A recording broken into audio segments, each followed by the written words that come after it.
Dans ce musée, il n'y a que du bonheur que je partage. Musée.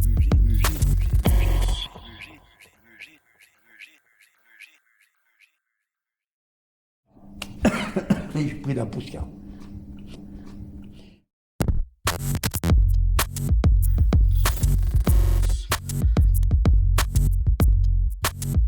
J'étais coureur Zenger. Et petit à petit, je me suis installé à mon compte. J'ai gardé une entreprise pendant 32 ans.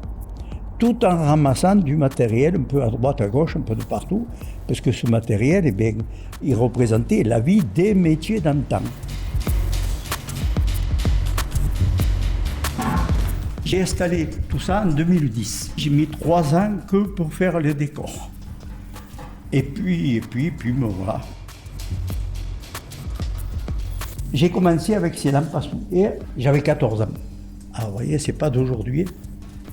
En 2010, j'ai pris ma retraite et comme j'avais rien foutu depuis toute ma jeunesse à ma retraite, j'ai dit il faut se mettre un peu au travail. Et voilà, c'est ce que j'ai fait. J'ai exposé ma collection.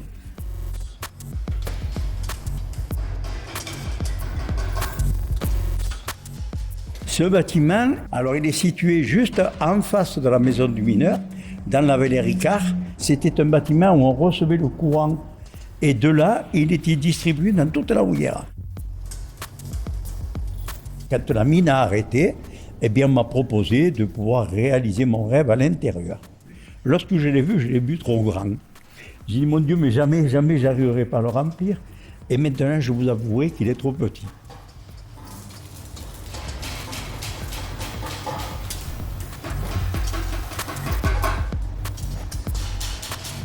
Alors dans le hall d'entrée, là, quand vous êtes rentré, c'est un mélange. Quand je reçois du public, je ne veux pas qu'il soit perdu directement dans les métiers.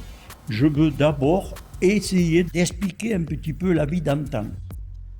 Et puis petit à petit, j'approche vers les métiers. J'ai fait l'habitat en premier, donc on a la cuisine ici. Juste à côté, nous avons la chambre. Et puis après, nous avons la pièce à bugade qu'on appelle la pièce à laver. Alors on est dans les années à peu près 1870, 1880, jusqu'à nos jours à peu près. Les anciens, quand ils rentrent ici, les anciens dont je fais partie, eh bien ils retrouvent leurs repères d'avant. Et puis les enfants, quand ils rentrent, ils pensent rentrer à la préhistoire. Vous voyez ?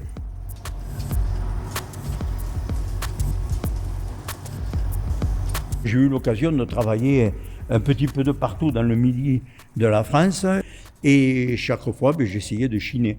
Mon travail, moi, c'était sur les toitures, donc je passais par les greniers. Donc voilà, puis quand je faisais quelque chose, je disais à mes clients, dites-moi, est-ce que ça vous le gardez? Est-ce que vous, voilà. Écoutez, à collectionner, je suis un bolémique.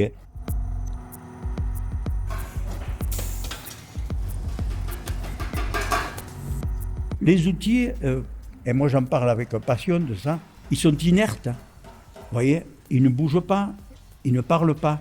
Mais si vous saviez tout ce qu'ils en ont raconté, c'est formidable. À l'époque, l'outil était taillé pour la main de l'homme, par la main de l'homme. Ce n'était pas une machine qui faisait l'outil. L'outil était fait par l'être humain, à la valeur de sa main. Ce qui veut dire qu'il n'était pas, il n'y en avait aucun les mêmes. Vous voyez, moi je vous présenterai des ciseaux à pierre là-bas. Vous voyez les manches comme ils sont gros, eh bien vous pensez bien que ce n'est pas ma petite main qui peut les tenir. Il faisait partie de l'héritage. Il passait des grands-parents aux enfants et aux petits-enfants. Je ne dis pas que j'ai tout l'outillage, mais enfin bon, je pense qu'il y en a quand même pas mal. Il y a quand même une grosse partie.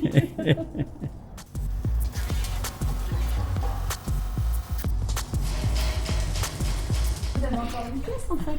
Il y en a encore une autre, mais je ne la connais pas celle-là. Ah. Ah oui, finalement il y en a une autre. J'ai eu la chance de récupérer des matériaux d'école anciens. Et là, vous avez une école. Alors, on est dans les années 50-60. Ah, c'est fou. C'est fou. Alors, surtout, c'est fou. Et vous voyez, c'est fait par un seul homme.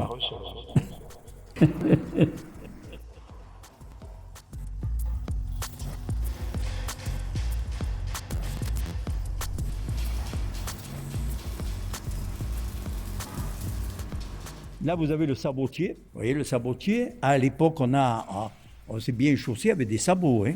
Le sabot comme ça en bois, on y mettait de la paille sèche l'hiver et humide l'été.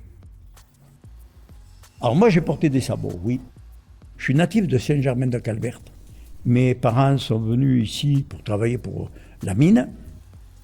Je fais partie d'une famille nombreuse. Et à l'âge de 7 ans, j'ai été placé pour des patrons pour garder les vaches. Alors oui, j'ai porté des sabots. Je ne suis pas trop allé à l'école. Quand j'ai présenté mon certificat d'études, eh bien, je ne l'ai pas eu. Il est resté accroché.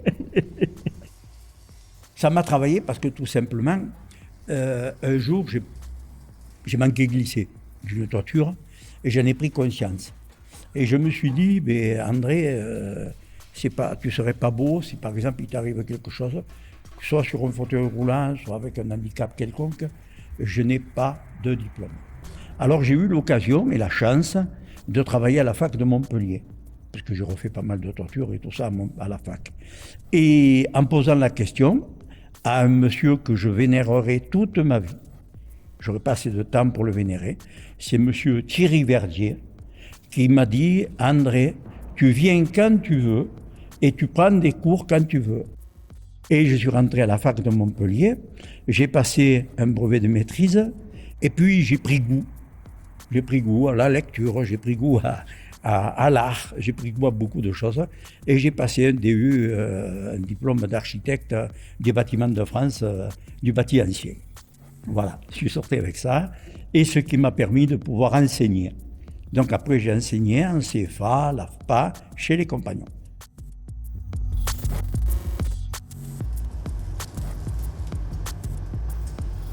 Ce que je regrette aujourd'hui, c'est qu'on ne fasse pas la lecture complètement de cette jeunesse.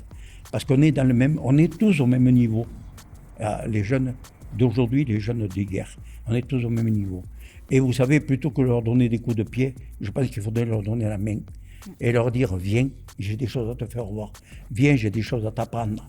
Viens, tu sais, la vie est belle quand on sait la voir et quand on sait bien la choisir. » Et je pense que si on arrivait à ça, ce serait une belle chose pour l'avenir. Eh bien, écoutez, je vais éteindre.